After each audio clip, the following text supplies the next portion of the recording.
deixa eu pegar esse teu gancho aqui, porque tem duas mensagens aqui, essa questão de 18 anos tomar uma decisão, porque senão eu quero encaixar aqui a participação. Primeiro, um comentário elogioso, a entrevista está maravilhosa, adoro escutar sobre autoconhecimento do ser humano, admiro muito o César. Carmen Gerard. Obrigado, querida. Aqui de Novo Hamburgo. Obrigado, Carmen, botou aqui no chat do YouTube, o pessoal pode participar. E o Luiz Carlos mandou por WhatsApp, e aí por isso que eu estava esperando um gancho, porque ele falou o seguinte, eu gostaria de ouvir do César essa questão de autoconhecimento e de medos de errar e acertar, porque muitas vezes a gente erra, mas aprende com essas experiências. O quanto a gente se freia em não poder experimentar com o temor de errar. Uma bela pergunta. Muito obrigado, Carmen. Essa foi do Luiz Carlos. E muito obrigado, Luiz Carlos, por sua pergunta. E quem quiser pode botar aí no Facebook ou no chat do YouTube, que a gente vai lendo aqui. Gente, eu sou nascido em Novo Hamburgo. Metade da minha família é alemã e metade da minha família é uma mistura de português com brasileiro.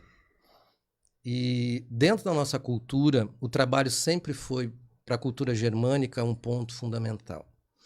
No momento que a gente traz a inteligência artificial e a tecnologia, começa a sobrar tempo para começar a pensar na vida. E o que tem de gente, eu digo, me incluo nisso muitas vezes, que foge do vazio ou de parar para pensar. Não é parar para olhar o celular e futricar para ganhar tempo, olhar a TV, não. É parar para refletir de fato como a filosofia estimula a gente fazer, né?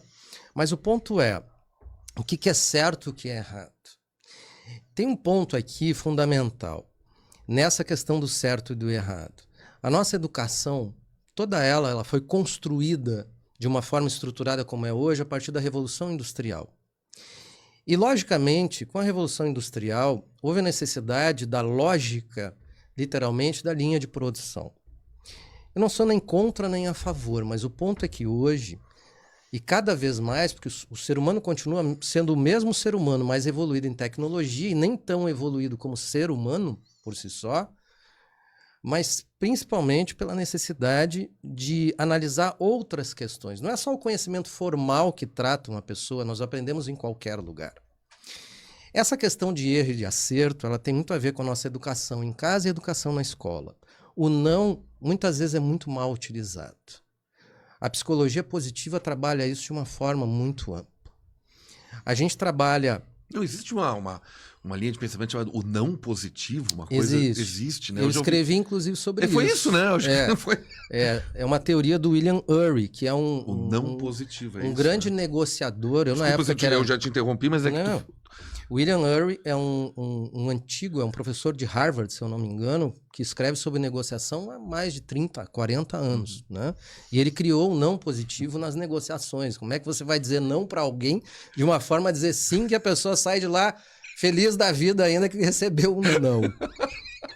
Mas respondendo o nosso amigo, o Mandela tem uma frase que eu acho ela fantástica. Ele diz que não perde nunca. Não perde nunca.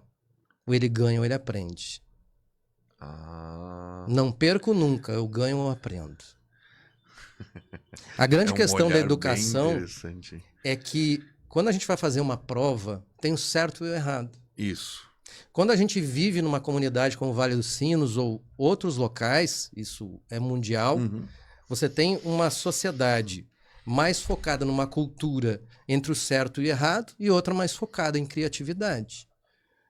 Quando eu fui morar no Rio de Janeiro, eu aprendi uma coisa. Eu só era uma pessoa no meio de uma multidão de mais de 10 milhões. Mas aqui eu era alguém conhecido, mas lá não era ninguém, entre aspas. Era eu, em qualquer lugar. E essas questões nos confundem. E vamos fazer um link com o jovem de hoje. Adianta você ensinar para ele somente as fórmulas matemáticas ou a história como um todo, se ele bota no chat GPT e ele tem a resposta na hora. Adianta, sim, você trabalhar com aquilo que ele tem de melhor, que é a criatividade dele, a criação dele e o resultado dele. Quando você trabalha com a criação e o resultado, você dá asas a você errar e acertar. Porque quando você cria algo novo, o que é certo e errado?